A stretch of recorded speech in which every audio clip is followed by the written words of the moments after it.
Fake HOA cops crashed my dad's burial. I'm the police chief who ordered their arrests. The air was heavy with grief that crisp October morning, the kind of day where the sun shines too brightly for a funeral.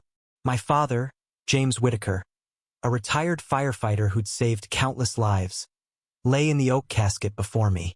As Havenwood's police chief, I stood tall for my family, but inside, I was crumbling. The cemetery, tucked in the rolling hills of our small town, should have been a sanctuary.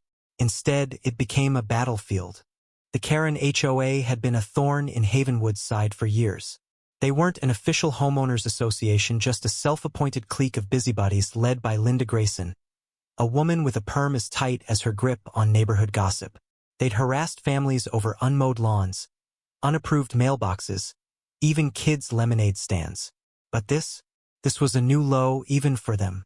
As the pastor's voice trembled through Psalm 23, I noticed two men in cheap security uniforms weaving through the mourners. They carried walkie-talkies and wore badges that screamed dollar store knockoff. My gut churned. I'd seen enough fake credentials in my 15 years on the force to spot a sham. They approached my mother, her face already streaked with tears, and handed her a folded paper. "Ma'am, this burial violates HOA regulations," one barked, loud enough to halt the pastor. "Unsanctioned gatherings require pre-approval." The crowd gasped. My mother clutched the paper, her hands shaking. I stepped forward, badge gleaming on my chest. "What the hell is this?" I demanded, snatching the document.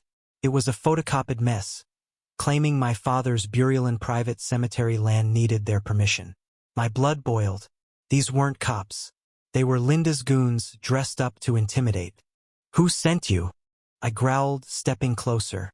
The taller one, with a patchy beard, stammered, "The HOA board. You can't bury here without—" I cut him off. "This is a cemetery, not your gated community. Get out." But they didn't budge. The shorter one, sweating through his polyester shirt, doubled down. "We have authority. Cease this event, or we'll call for backup." The mourners murmured, some outraged, others confused. My sister, Emily, grabbed my arm. "Chris, don't let them ruin this." I saw red. My father deserved peace, not this circus. I radioed dispatch, my voice low but lethal. "Send 2 units to Havenwood Cemetery. Now." As we waited, Linda herself appeared, striding through the gravestones like a general. Her floral dress clashed with the venom in her eyes. "Chief Whitaker, you're out of line," she snapped. "This burial disrupts community standards." I towered over her, my voice ice. "You're disrupting a hero's funeral. You're done here, Linda." Then came the twist I didn't see coming. My deputy, Tom, a man I'd trusted for years, stepped forward from the crowd. His face was ashen.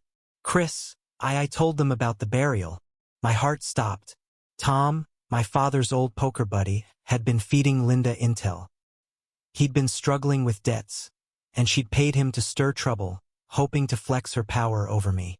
The betrayal cut deeper than the grief. "Why?"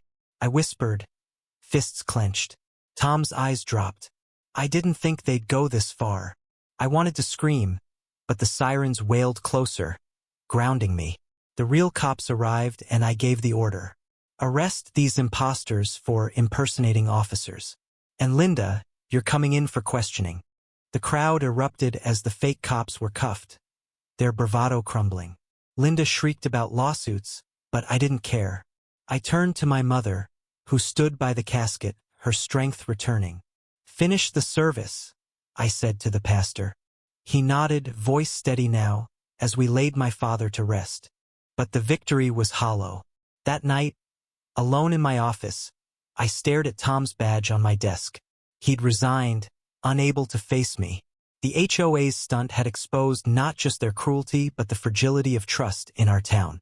Linda's clique was dismantled, her influence shattered, but at what cost?